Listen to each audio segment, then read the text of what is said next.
Horse Tales is proudly brought to you by the South Carolina Department of Agriculture. South Carolina, a true leader in the equine industry. Folks, behind me is one of the beautiful historic plantations down here in the Lowcountry. And folks, on this plantation is what old P.D. Cowboy got his start. Today you will meet some folks that helped me on my journey hog hunting, and more especially with the mystique and the history of the Marsh Tacky.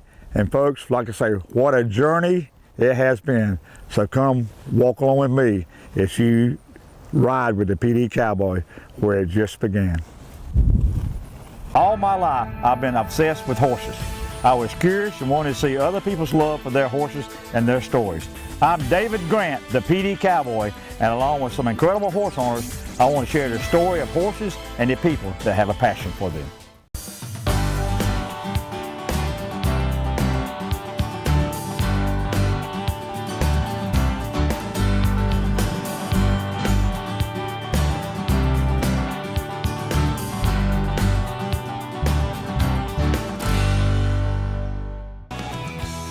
Horse Tales is proudly brought to you by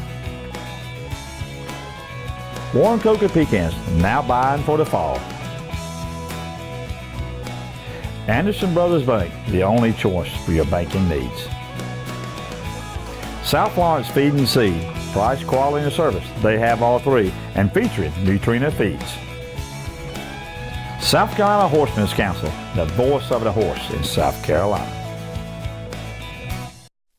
Take a moment to think about the food you buy and eat. Is it fresh? I mean really fresh. Or is it shipped from a grower, hundreds or even thousands of miles away? Well, here in South Carolina, we celebrate fresh, locally grown food and unforgettable meals with family and friends. They are time-honored traditions that go back generations. Season after season, our state's farmers help make those meals memorable with delicious produce like sweet corn, butter beans, and cucumbers that taste just perfect. Agriculture has always been at the heart of who we are. Just trace its roots and you'll see that the farmers who work to bring the freshest, best tasting food to your table, they aren't so different from you or me. So, choose food that's rooted right here. Choose certified SC grown. It's a matter of taste.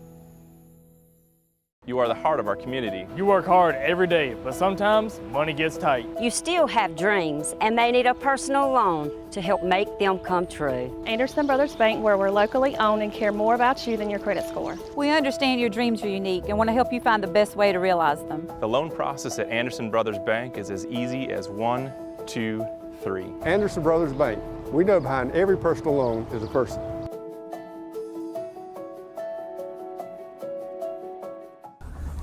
Folks, joining out Mr. Ed Ravenel, a living legend down here in the Lowcountry of Charleston. Folks, you know I'm a cowboy at heart, and the Marsh Tackies has been quite a journey for me.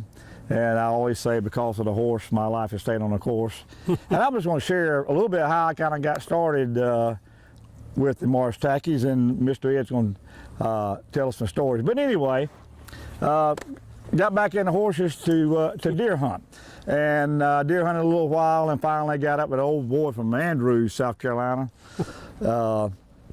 He said, come on, let's go hog hunting off 61 on Middleton Plantation. Middleton Plantation, right. So I showed up there. And a hand place. Yeah. I'm riding a little old gray app, and had my dogs and all that. And I was with Alan Foster. And yeah. I mean, this was an annual event. I don't even know how an old redneck got invited. But anyway, so we pulled up there, and I was getting ready. And a big stock trailer pulled up, and a lot of banging and slanging going on. And I didn't know at the time. Trailer load. A trailer load. Opened up the back of that trailer, and I don't know how many tackies you have in there. I think there were 6 in there. I believe there was 6 in there. Did a while back. And did they come off the island or something? I mean, how long you had them? I mean, you just... Well, we had them. Marsh Tackies have been in my family for generations and generations. We've had them forever. And we've bred them. We been very careful not to crossbreed them with anything, although that still happens. People got tacky horses and they get crossbred, but you can keep on breeding that until you breed right back to the real thing again.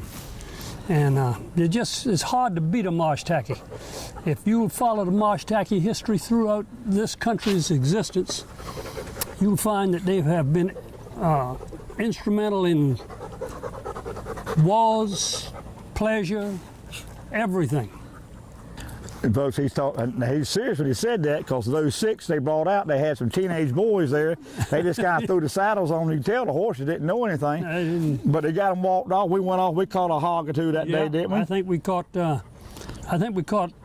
It's been a while back, but I believe we caught 2 growing hogs and a few pigs, smaller pigs, which is not unusual over there. We usually do that 2 or 3 times a year. I don't do it anymore. But you got to ride hard, follow the dogs. And the thing about those Marsh Tacky horses, they'll follow those dogs anywhere. You can just drop the reins and they'll just keep going. Them dogs are barking and they'll just keep going. And when you get to where the dogs catch the hog, just jump off. You ain't got to worry about your horse running off. He'll be right there when you get back. Folks, you think I made a lot of this up. I told you that about these little horses. Paul Harvey rested the story, so we got through with the hunt, and Mr. Ed gave me his card, and I was about a year later, and I was still hunting a little bit, and got up down at the lake and got the newspaper, and in the wanted ads, it had estate sale, Marsh Tackies. I dialed the number there, didn't even think about it, and that's a very distinct voice. When he gets to heaven, the Lord said, "Well, Ed, I was wondering when you're finally going to get here." But he can't sneak up on anybody. So he said, "David, come on down here." That a good friend of yours, Mr. Arnold Postell, that passed away. Arnold passed away, and he had some really nice Marsh Tackies. And, you know, he was right down here at Rantoul's, had a farm there that he inherited from his family all down through the line. Had Marsh Tackies all of his life, so does all of his daddy, all of them.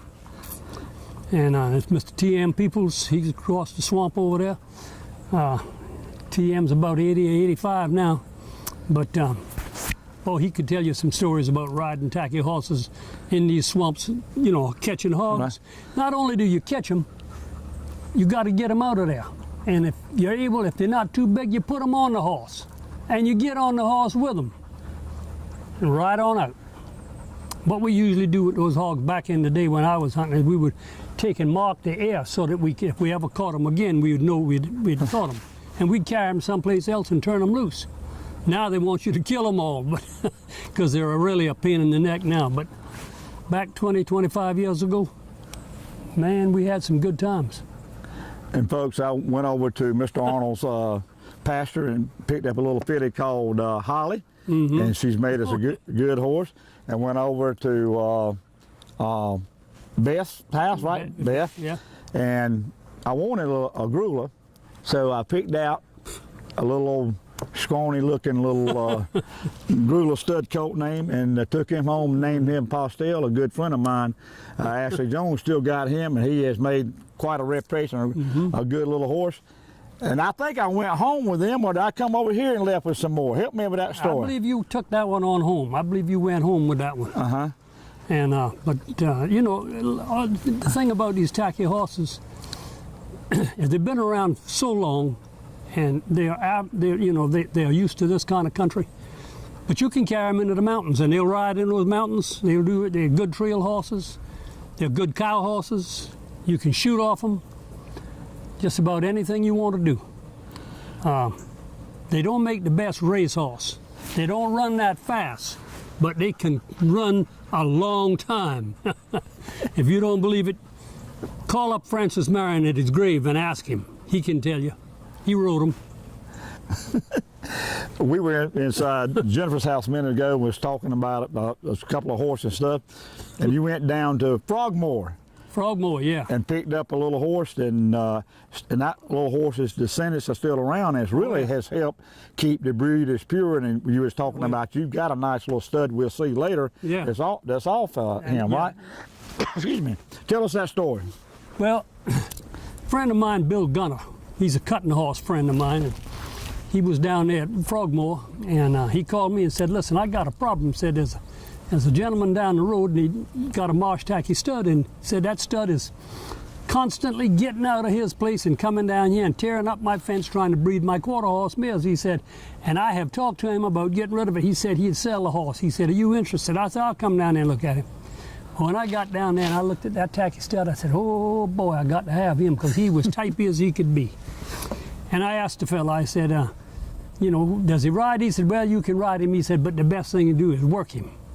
So I said, yeah. I said, well, I'm not interested in working him so much, but you know, we break him to ride. And he said, well, you can get on him and ride, but he just doesn't know anything. Anyway, we talked back and forth, and I asked him, I said, well, what'll you take for him? And oh man, he just went crazy. He said, you just gonna hate me for the price I'm gonna ask you is so high, you just gonna absolutely hate me. I said, well, price him for me. He said, I'll take $100 for him. Damn, I almost jumped up and down and clapped, but I didn't do that. I said, well, that's pretty tough, but I'll pay him, and I give him the $100.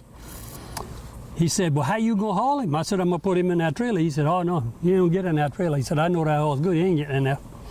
I put a lead rope on the hauler, walked right on in the trailer and tied him in there and shut it up, and we come on home. He turned out to be a hell of a horse.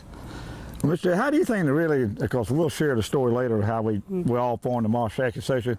How do you think the little Tacky survived? People like you and your daughter and different people. I mean, it's just kind of a miracle that it remained as pure as it did, isn't it? Well, you know, these Tacky horses mostly were on the sea islands. And the old story is that the first ones, other than the Spanish horses that came into Florida, the first ones that came into South Carolina and Georgia and North Carolina were the ones that they had several shipwrecks.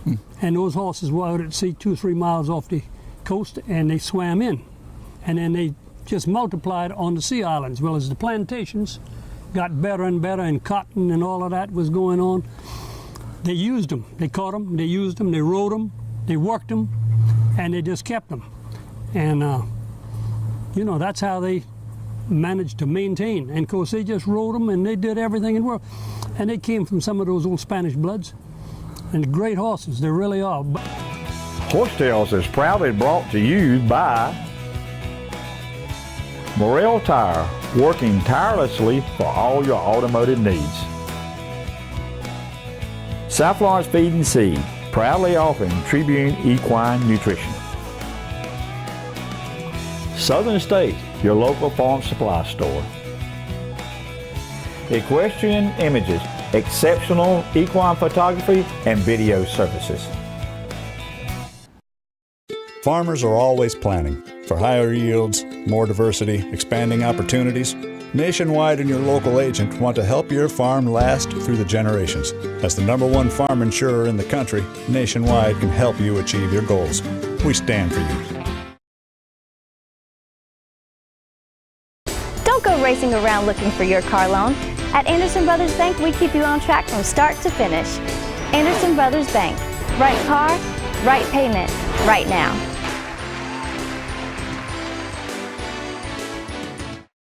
Running on bald tires? Is your air conditioning struggling? Checked your brakes recently? Come see Morrell Tire Service for all your auto service needs. Featuring a complete line of Michelin tires. From trucks to horse trailers and sports cars to first cars. Michelin is safe when new and safe when worn. Stop in and see why we are your trusted Michelin dealer and repair specialists. Morrell Tire, Latta, South Carolina. You are the heart of our community. You work hard every day, but sometimes money gets tight. You still have dreams, and they need a personal loan to help make them come true. Anderson Brothers Bank, where we're locally owned and care more about you than your credit score. We understand your dreams are unique and want to help you find the best way to realize them. The loan process at Anderson Brothers Bank is as easy as 1, 2, 3. Anderson Brothers Bank. We know behind every personal loan is a person.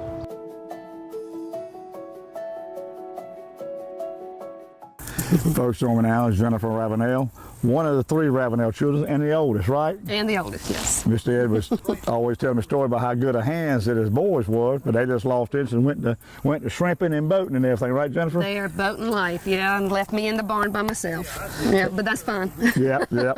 And you just love them, and you kind of carrying the torch with a little bit of breeding program, right? Yeah. Started about in 2007 when we started with the ALBC when Jeanette and all came down, and we formed the association in the stud book, and started registering our horses. And this is Carolina. She's one of my first that I bred myself when Daddy was phasing out. So she's 11 or 12 now, line back done.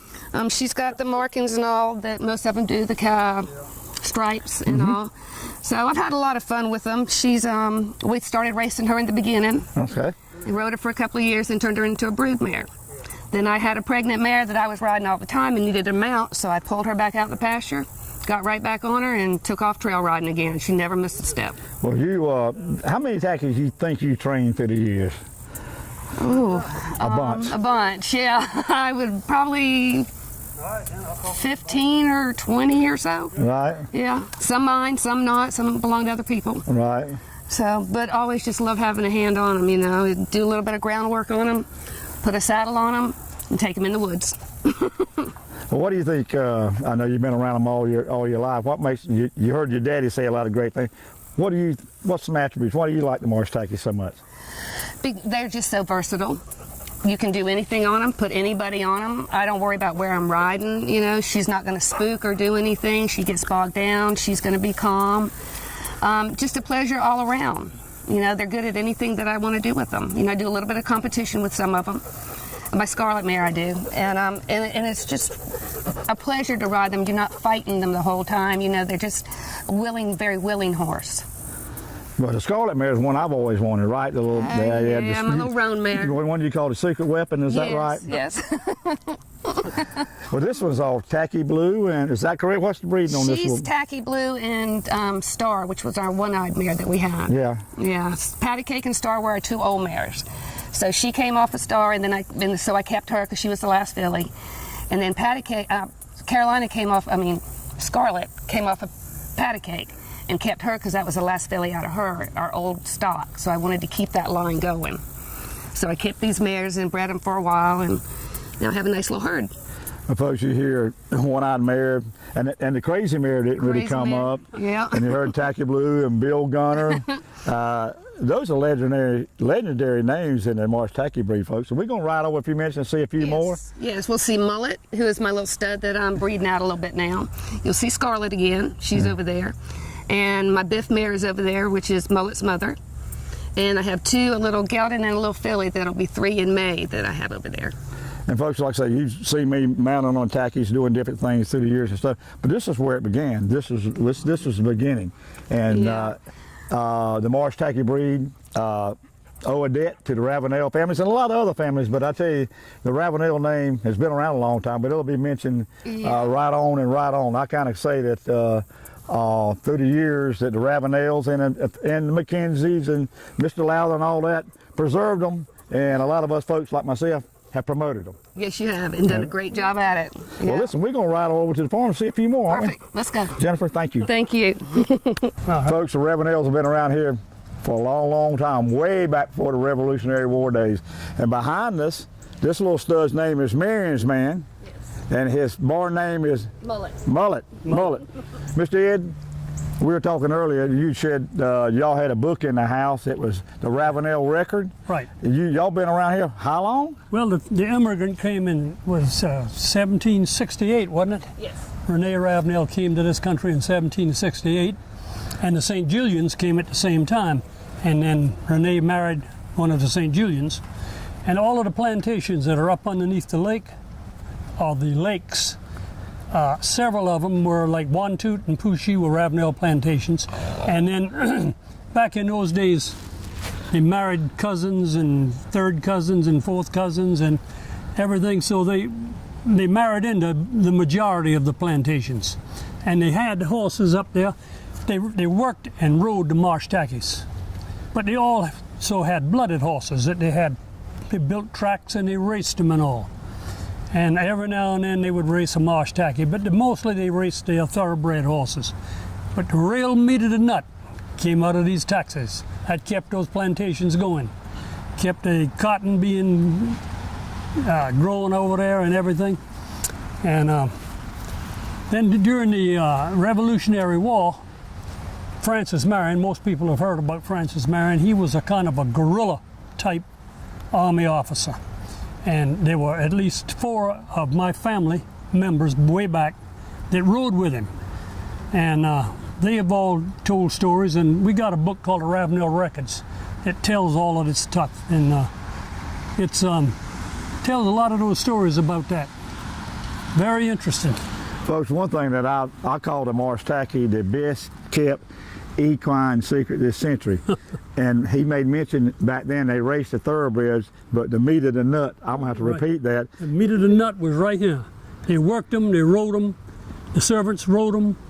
They just couldn't do without the Marsh Tackies back in them days. And then Francis Marion, he rode them, and all of his troops rode them. You talk about Francis Marion going through these big, deep swamps and stuff like that, and the British were trying to follow him on these 16, 17 hand horses. They couldn't do it. Francis Marion could take and go anywhere he wanted to, and he would attack them, whip them, and leave. In 2 or 3 weeks, he'd come back and do it again. And that helped win the Revolutionary War in the South. Come on, boy. Folks, that absolutely is priceless. Good. Thank you. Enjoyed it, man. Horse Tales is proudly brought to you by Equine Dynamics. See Mike Stein for all your farrier needs, proudly serving North and South Carolina. Warren Coker Hay, simply the best coastal Bermuda hay in the Southeast. Nationwide, when a cowboy rides, he rides with Nationwide on his side. The South Carolina Department of Agriculture, promoting and nurturing agriculture in the great state of South Carolina. Southern States carefully crafts every bag of Legends horse feed with the highest quality ingredients available. The Legends superior line of specially formulated feeds will help keep your horses happy, healthy, and in peak form. You and your horse have a special bond. To keep that bond everlasting, Legends horse feeds can accommodate every type of nutritional need a horse might have. Legends, redefining what horse feed should be. Visit your local Southern States dealer to see which Legends feed is best for your horse. When is the last time you traced your roots? Not your family's roots. The roots of the food you eat. Those roots should run deep, not from afar. Just like the legacy of farmers here in South Carolina. Day in, day out, farmers from every corner of our state are carrying on the traditions of bringing locally grown food to your table. So, choose food that's rooted right here. Choose certified SC grown. It's a matter of taste. At Anderson Brothers Bank, we have the right formula for your car loan. Doing loans the big banks won't, at rates finance companies don't. Get on the right track with the right car, the right payment, and get to the finish line in record time. Anderson Brothers Bank. Well, this come to mind kind of how we met hunting, but the phone rang one day, and I think it was you. You said, "Hey, David, we got a Florida Cracker crowd got hold of Dr. Sponenberg and Jeanette Behringer and stuff. Can you recount?" And I forgot. I think you told me what were you thinking when you got that first phone call? Say, "Hey, we think y'all got something special up here with these little tacky horses." You remember that conversation? You know, not real good, but I remember when Jeanette came down here, and I took her on a tour of all around here. One of the things she could not believe that George Washington's brother or cousin or something is buried right over there. William Washington. And, William Rouse, and buried right over there in Rantoul's, and we went by and saw that. And then we went to T.M. Peoples's and saw a tacky horse over there, and then we came over here to the farm, and I showed her just everything that we were doing. And she just got carried away. She loved it. And when she went back to North Carolina, she stayed in touch and still in touch. I talk to her probably twice a year, get, correspondence from her. She's been good for the Marsh Tacky Association. Well, folks, we can sit here and talk all day, and there's a lot more stories, and I'm going to try to get some out of it. But folks, like I say, you don't know what a privilege and how much history you sat there and heard it firsthand. And that's one reason that I wanted to come down here to really thank Mr. Ed and the Ravenel family and do some more interviews while I'm down here. But also, like I say, it's been a journey for me, and my life has been so much better since I met you. Thank you, Mr. Ed. Good seeing you again, too. Good seeing you. All right, take care. Folks, what a fitting end to a great day. We've been down in the Lowcountry. On the way back in, we said, hey, let's stop by Colonel Francis Marion's tomb, because I have a kindred spirit with Francis Marion. I hunt in the same places that he has eluded the British. And folks, he was a great American, a great part of this great state. And I'm just honored to be here and to be an American. And folks, until next week, keep your reins low and your hands quiet. And as you see, God has blessed this great country of ours.